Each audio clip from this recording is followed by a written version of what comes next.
It was some Madden players. Madden Talk 24/7. They were for a game against a guy I played in a Madden 12 tournament.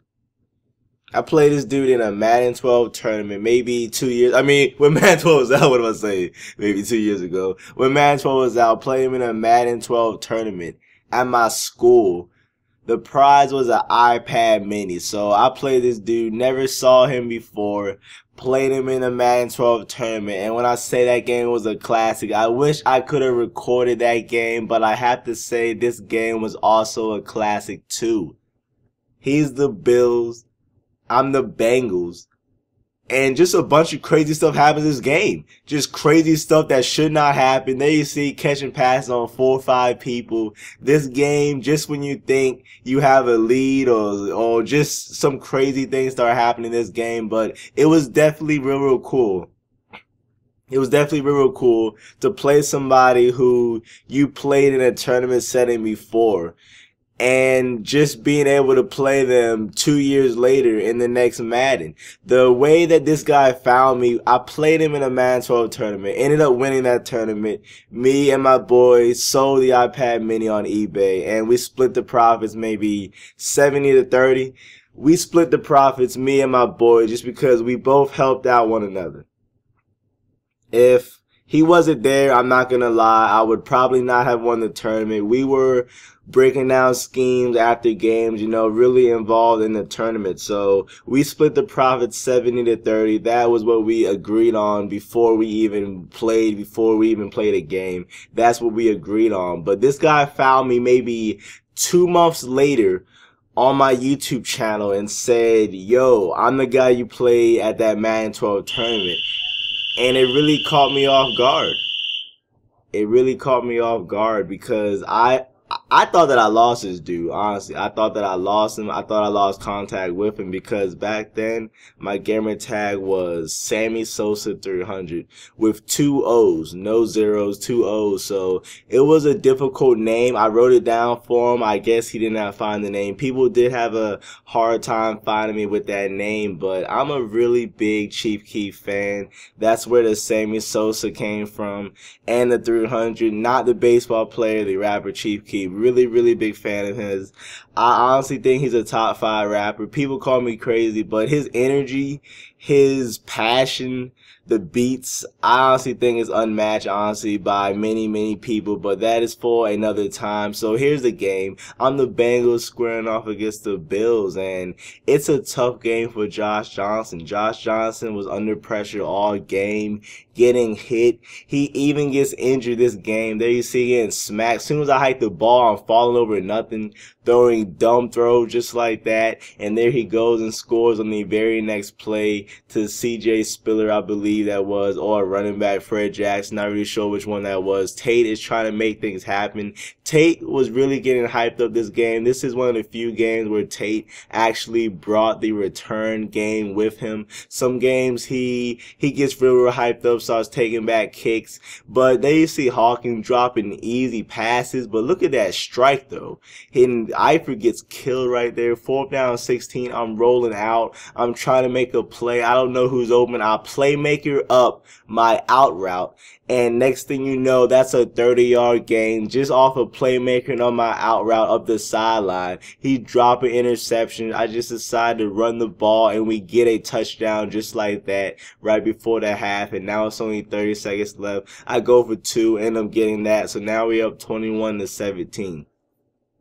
This dude though, this dude definitely has some tricks up his sleeve. I don't even know how he got that wide open, don't know, but it looks like he forgot the ball. He started celebrating too early, broke the tackle. I stripped him, but he forgot the ball, and we get the recovery that saved the touchdown. As I said, crazy game, fluky game, bunch of crazy stuff happened this game, and we're just trying to run the ball, not trying to get much, but let's see if we can get something. Throw a strike down, easy interception, dumb interception, because now he has the ball in field goal range. And as I said, this guy's a good player. He's smart. He got down and took the 3 points I just just gave him right before half. So really, that was a bad way to end the half. Yes, we avoided a touchdown, but at the same time, I just gave him a field goal when I should have just ran out the clock or made a smarter throw than that. That was just a dumb throw. But speaking of dumb throws like that, a lot of dropped interceptions, and Bernard gets struck.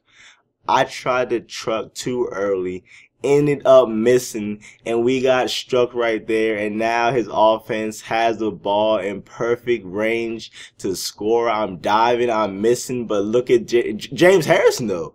Look at James Harrison. He tries to cut inside on me. I click on our hit stick. Next thing you know, Dunlap. And now number 88 is, turn on the Jets. Easily hawks me, but I get in front of Johnson. Johnson starts blocking for me, and I just start hurdling, and I just gain separation. He dives. Next thing you know, we run back the fumble.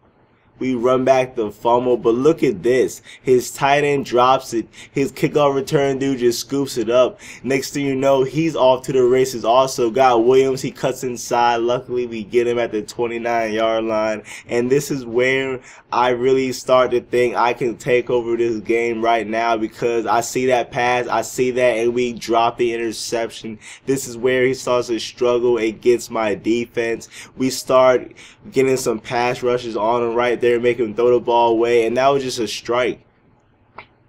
Definitely a strike, and that's the problem with Madden. If you're playing a good player, you have to capitalize on mistakes. You have to capitalize on interceptions. You cannot drop interceptions against a good player. But I have to say, it was an equally balanced game. Both guys were dropping interceptions. So it was really a balanced game. But right there, that was just a defensive breakdown. I run my play action play, get the 2-point conversion. So now we are up 8 points in the third quarter. But very next play, he scores a touchdown. He goes for 2. I hope he does not get this. I was about to say, we have several guys in the backfield. Hope he did not get that. I pass it to my tight end. My controller dies, but I still run him over. Even with my controller dying. I don't know how that happened, but I get sacked on the next play. 2nd and 22. I'm rolling out, and that's just a stupid throw. He finally catches an interception right there. But back to the Madden 12 tournament. That is something about Madden that many people do not understand, that if you are good in Madden, typically you will be good every single year. Every single year I'm good in Madden. Madden 12, I was definitely really tough. Back when I was playing that top 10 dude, and he was talking about how I used to use the Saints in Madden 12 and face throw. If you play Madden 12 or Madden 11, you know what face throwing is. And a Drew Brees to Jimmy Graham face throw combination was deadly, almost unstoppable. But I even used the Bengals in Madden 12 also. I've always liked the Bengals in Madden. They've always had a great defense. 3rd and 31. 3rd and 31. I only get about 10 yards right there. 9 yards. 4th and 22. I'm running no huddle. I'm trying to get B on the sideline, so I'm blocking everybody. Only sending out 2 routes because I need protection. He sends a pass rush. I roll out, and I get the first down on 4th and 22. As I said, crazy game. Really clutch. If I didn't get that, he would have probably scored a quick touchdown. And I'm throwing strikes to Charles. He's holding on to passes. And now we are in position to score. We're in position to score. I hit Sanu, end up getting a touchdown right there. Big time touchdown, going for 2. Big time 2-point conversion. And now we are up 3 points at the start of the 4th quarter. But he's not even done yet. Still running the ball with CJ Spiller. That time he makes James Harrison miss, because you do not want to get hit by James Harrison. That's not something you want to happen. Start running the ball with Fred Jackson. I'm lurking with Taylor Mays. Pass rush gets there. He throws the ball away. 2nd down and 10. End up getting a nice little run stopper right there. 3rd down and 12. I'm all over that, and we drop the interception. As I said, tons of dropped interceptions, both sides. I cannot complain. I cannot complain. Tons of dropped interceptions.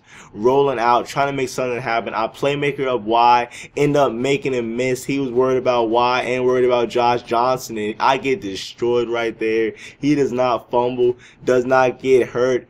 And that should have been another interception right there. As I said, very, very lucky game for both of us. Bernard gets struck, 3rd down and 2. I see X out of side. I might as well hit him, and he drops the ball. 4th down and 2. I run it, and this is just terrible. This is terrible. No, I'm not getting this. Get stopped. And now it's 44 tied up. And I'm just hoping he can get a touchdown. He's running the ball, wasting out the clock. Another dropped interception, and we hold him to a field goal, thankfully, and we still have enough time left to strike on our own. 50 seconds left from the 27-yard line. Josh Johnson rolling out, nobody open, rolling out, just throw the ball away, live to see another play. Rolling out again, staying, and I don't have anybody, so I just take off, and I just take off for a long scramble. Wait, I'm not done yet. Turn on the Jets, and I don't get out of bounds. I end up calling a timeout, and now I'm in field goal position, but I'm not trying to get a field goal. I'm trying to win this game with a touchdown. I playmaker and end up getting out of bounds right there. Quick little pass, end up getting out of bounds right there also. So 1 timeout, 18 seconds left. I'm rolling out. I really don't have anybody, so I just decide to take a few yards while I can. And Josh Johnson gets injured. Josh Johnson gets injured with 15 seconds left from his 17-yard line. I'm on his 17-yard line, 15 seconds left. Who is that? At quarterback, that is Andy Dalton. I cannot run. Can Andy Dalton pass? He throws a strike right there and ends up dropping the football. AJ Green ends up dropping the football right there. I would have probably had the ball at like the 1 or the 2-yard line. And now we only have 11 seconds left, and we still have in our backup quarterback, Andy Dalton, or our starting quarterback. I don't like Andy Dalton. I don't think he's nearly as nice as Josh Johnson, but you have to look at the throw he makes right there. 5 guys around him, and he ends up dropping it in there perfectly. Perfect throw for the game-winning touchdown right there. That's what I like to see, man. Very, very clutch. Hope you enjoyed this game, man. This guy, as I said, very, very tough opponent. Played him in Madden 12, he was tough. Played him in Madden 25, he was tough. So thanks for watching. Hope you enjoyed the game, and Andy Dalton, man, stepping up, making plays.